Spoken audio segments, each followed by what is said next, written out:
একবার ভাবুন তো, একটি স্কুলের বিদায় অনুষ্ঠান, আর সেই অনুষ্ঠানের বিদায় স্মৃতি ধরে রাখতে শিক্ষার্থীরা ভাঙচুর করছে ক্লাসরুমের আসবাবপত্র।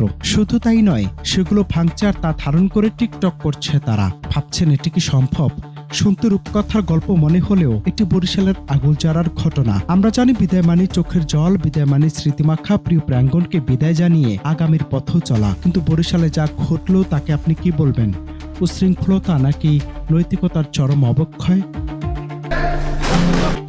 জেলার ঐতিহ্যবাহী বাগধা মডেল উচ্চ বিদ্যালয়ে গত বৃহস্পতিবার বসেছিল 52 জন পরীক্ষার্থীর বিদায় আসর। অনুষ্ঠান যখন শেষের পথে, তখনই 5 উশৃঙ্খল শিক্ষার্থী সকলের চোখ ফাঁকি দিয়ে ভবনের 3য় তলার একটি কক্ষে ঢুকে শুরু করে তাণ্ডব। কেউ সচল ফ্যানের পাখা ধরে ঝুলে পড়ে তা দুমড়ে মুচড়ে দিচ্ছে, কেউ দৌড়ে এসে ফ্লাইং কিক দিয়ে তছনছ করে দিচ্ছে সারিবদ্ধ বেঞ্চ। আর এই পুরো ধ্বংসযজ্ঞের ভিডিও ধারণ করছে মোবাইলে, শুধুমাত্র একটি ভাইরাল টিকটক বানানোর নেশায়।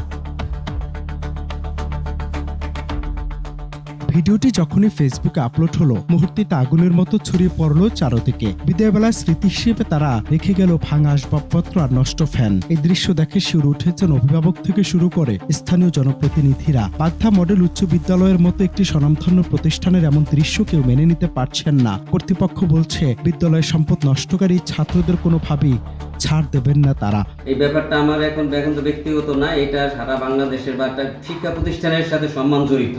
এই জন্য আমি তাকে নিষেধ করছি যে না, আপনার আমার কাছে আসা লাগবে না। আমাদের সভায় হাউজে যে সিদ্ধান্ত হবে সেটাই আমরা বাস্তবায়ন করার চেষ্টা করব। কিন্তু আজ পর্যন্ত এরকমের ঘটনা কখনো ঘটেনি।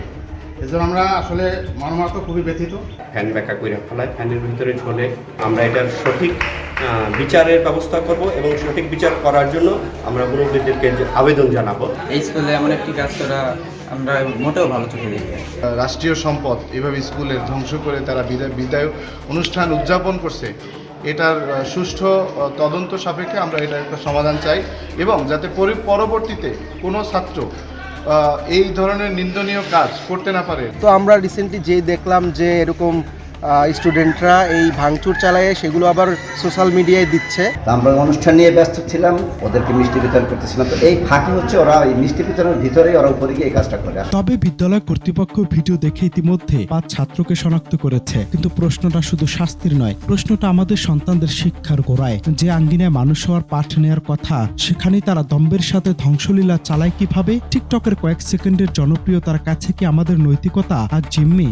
বরিশালের এই ঘটনা একটি সতর্কবার্তা। শিক্ষার উদ্দেশ্য যদি কেবল সার্টিফিকেট হয়, তবে এমন উশৃঙ্খল প্রজন্ম আমাদের জন্য বড় হুমকি। অনন্ত হাসান মাসুদ, বাংলা টিভি।